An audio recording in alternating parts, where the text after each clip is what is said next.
Olá, boa noite. Vamos, então, dar continuidade aqui ao tema.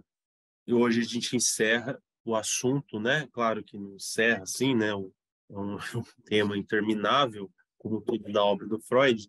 Qualquer conceito a gente pode ficar aqui estudando para sempre. O que a gente está estudando, né? O sonho, ele tem uma... A premissa do Freud é que o sonho é um fenômeno psíquico. Ou seja, o sonho não é um fenômeno espiritual, sobrenatural, produto de entidades metafísicas. O sonho é um produto psíquico, portanto, é um produto humano, da mente humana. Essa é a premissa do Freud, né? O sonho, ele vai apresentar o saber do inconsciente, outra premissa do Freud. Ou seja, o sonho desvela aquilo que se mantém recalcado. Ou seja, o sujeito apenas não sabe que sabe, e por isso crê não saber, né? Parece um jogo de palavra aqui, mas o sonho apresenta um saber que o sujeito não sabe que sabe, né? Ele crê não saber, mas ele tem um conhecimento inconsciente, e o sonho desvela isso. O conteúdo onírico, então, como a gente vem pensando, dentro da premissa do Freud de interpretar os sonhos, o conteúdo onírico ele se divide em dois. Ele se divide em dois através da repressão, ou do mecanismo do recalque, né? Estou usando repressão e recalque como sinônimos. Ah, lembrando aqui, né, que isso é muito comum a gente confundir, que a repressão ou recalque não é o esquecimento do passado infantil, né? Ou seja, ou pelo menos o, re, o recalque não se reduz à repressão dos nossos conteúdos infantis, mas o mecanismo em si mesmo do recalque, ele instaura dois tipos de funcionamento psíquico: os processos primários e os processos secundários. O que isso significa? Ou seja, o recalque ele vai ser a barreira entre consciência e inconsciência, consciente e inconsciente. O recalque aqui instaura essa divisão do processo psíquico, do processo do funcionamento psíquico. Se não existe recalque, consciente e inconsciente ficam misturados. E aí é o que a gente pode ver na psicose, por exemplo. Como se diz, a psicose é o inconsciente a céu aberto. Se eu não me engano, essa expressão é da Colette Soler, que tem um livro, inclusive, disso. Então, qual que é o recalque faz? O recalque não está falando só que aquilo que a gente, na nossa infância, deixou lá para trás. Não, o mecanismo mesmo do recalque instaura o funcionamento psíquico entre processos primários, ou seja, os nossos desejos, nossos impulsos, nossas fantasias, o nosso mundo mais primitivo, por isso que é primário, porque vem primeiro. Depois, ao longo do desenvolvimento e da estruturação do psiquismo, por conta em decorrência do recalcamento, processos secundários podem aparecer. O que são processos secundários? A linguagem, o pensamento, a ação é ligada ao pensamento. No processo primário, a ação é pura descarga. No processo primário, está vinculado ao princípio do prazer, por exemplo. O processo secundário pode estar mais próximo daquilo que a gente chama de princípio da realidade, porque já tem uma estruturação capaz de se adequar ao âmbito da realidade externa. Então, eu quero retomar essa coisa que pode parecer básica para alguns, porque isso é importante. O sonho é um efeito desse recalcado, ou seja, e se instaurar o recalcado, o sonho aparece como plano que nós vamos ver manifesto, o resíduo consciente e o plano inconsciente, o plano latente. Isso porque o recalque muitas vezes é tomado só como um simples mecanismo de defesa, né? Eu recalco aquilo que me dá desprazer. Não, o recalque, a repressão instaura dois tipos de funcionamento psíquico: um funcionamento mais primário e um funcionamento mais secundário. Se não existe estabilidade entre esse funcionamento, a gente fica muito oscilante nesse lugar, né? Então, o conteúdo onírico se divide em dois: o conteúdo manifesto, residual do sonho, isso que nós nos lembramos quando acorda, E os pensamentos oníricos latentes, né? Ou seja, aquilo que fez o sonho penetrar na consciência, o desejo inconsciente, a partir do trabalho do sonho, né? Nós vamos ver isso. E depois esse conteúdo manifesto, ele instaura ali, vamos dizer assim, vamos pensar assim, como a espuma do mar fica ali em cima, né? Mas o próprio pensamento onírico latente, ele se mantém rebaixado em função da censura, né, do sujeito. Ou dessa divisão que eu falei entre processo primário e processo secundário. Então, o Freud aí a premissa do Freud, a gente retoma. Que o sonho residual, ou seja, esse conteúdo manifesto, que é o que a gente se recorda, ele oculta algo inconsciente. Algo que está latente, algo que está por se manifestar, né? O sonho oculta algo inconsciente. Então, o sonho, ao invés de se olhar para o sonho como um fenômeno sem sentido, sem significado, como a medicina da época do Freud via, e muitas vezes a nossa medicina ainda vê, o sonho é só uma expressão somática, uma coisa assim, que não tem importância. Então, olhar isso é perder boa parte da vida psíquica, né? Ou não olhar para isso. Então, o Freud vai defender essa premissa e vai tentar mostrar, provar que isso é verdadeiro. Que ali, nesse conteúdo manifesto, aparentemente sem sentido, sem significado, uma série de figuras, imagens, situações, sensações que aparecem, que ficam residuais, que isso comunica algo inconsciente, que está latente. Então, a técnica analítica vai ser desvelar esse oculto, né? Desvelar essa outra cena do inconsciente. Torná-la acessível ao sonhador. Tá certo? Então, alguém perguntou aí na aula passada, como que se interpreta um sonho, né? Isso ficou, acho que, reverberando na minha mente. Como? Então, há uma técnica que o Freud vai propor para isso, propor para isso, né? E tem a ver com a técnica analítica, que é tornar isso daí desvelado, né? Aquilo que está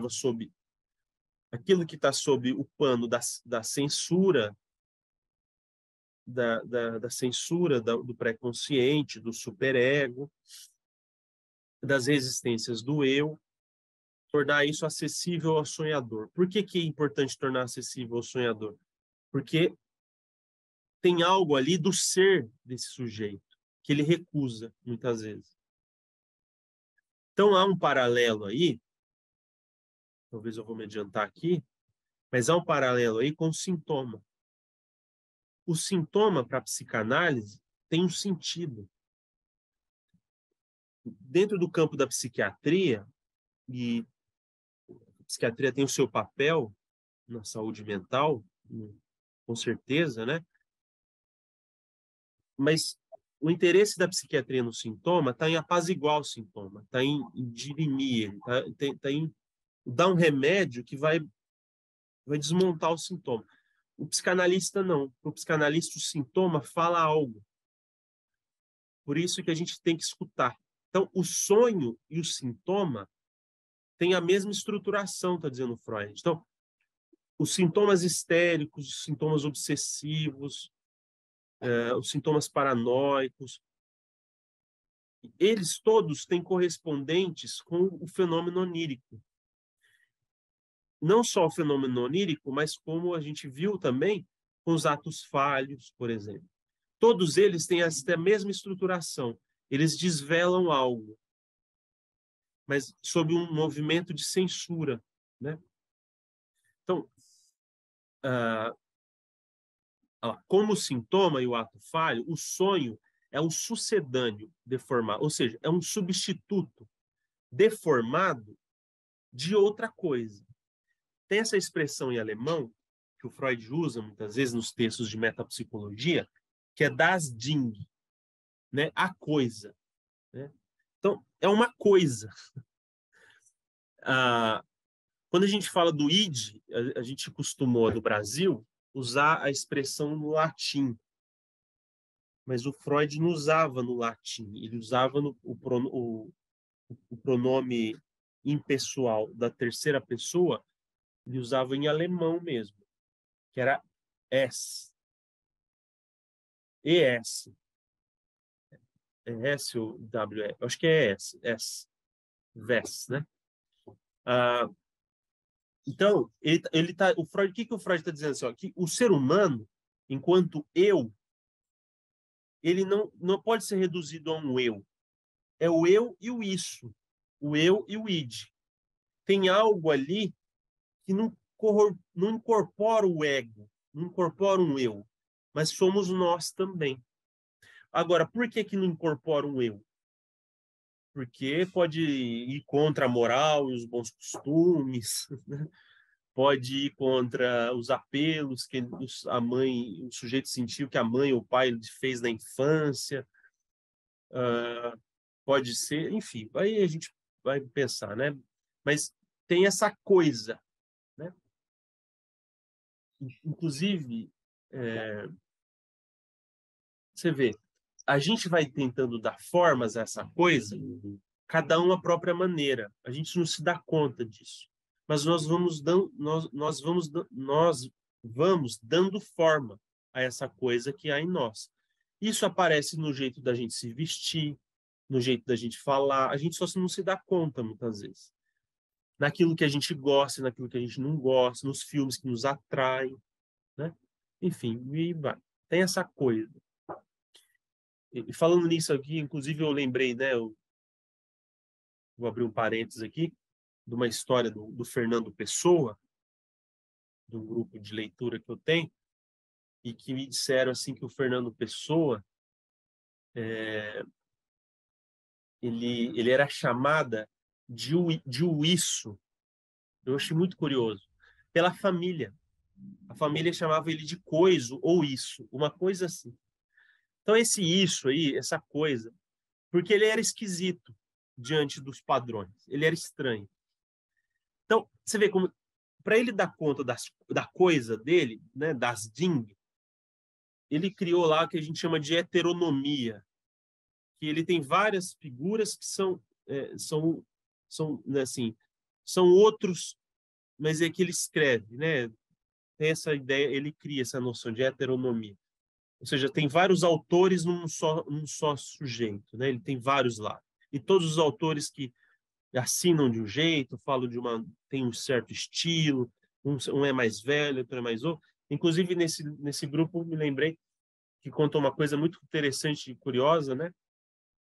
Que ele parece que até estava pronto para casar com uma moça, o Fernando Pessoa, né?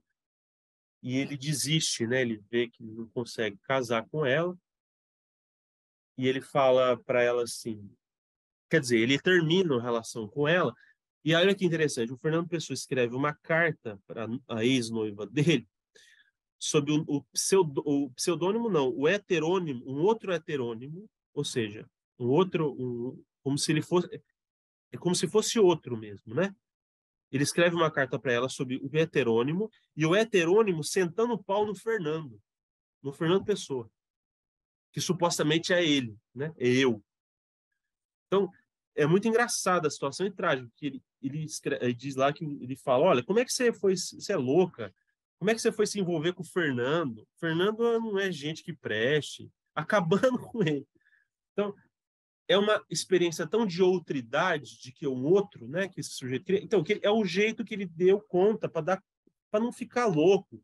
Ou de repente ele era louco, ele deu essa forma que é socialmente agradável, que a gente acha genial, enfim. Mas o sonho, a gente tem que tomar ele também com esse outro. Por isso que fecho um parênteses aqui, né? Eu estou destacando esse elemento. Porque o sonho é um outro em nós. É uma coisa. Então, o paciente, quando ele sonha, o nosso, quando sonha, a gente vai ter lá vários personagens, de repente, no sonho, que vão se configurar como pessoas, vão se configurar como animais, como objetos. Todas aquelas coisas somos nós. Muitas vezes é essa sensação. Você é a paisagem do teu sonho. Tudo aquilo comunica. Então, ter essa compreensão é um dos maiores ensinamentos que o Freud a gente herdou do Freud, né? Bom, aí está a pergunta, né? Como interpretar o sonho? Então, primeira coisa que eu diria, a gente tem que tratar os sonhos como um sintoma, né? Mas um sintoma no sentido da psicanálise, tá? Ou seja, quando a gente escuta alguém falando algo sobre uma queixa ou contando algo para nós, a gente vai levantar os ouvidos e pensar, tem algo por detrás disso, que eu ainda não me dei conta, e que esse sujeito que me conta também não se deu conta disso. Ou seja, perguntar sobre a origem dessa coisa, né? Escutar o texto do sonho. O sonho é um texto do qual a gente vai tentar traduzir ele para a linguagem consciente.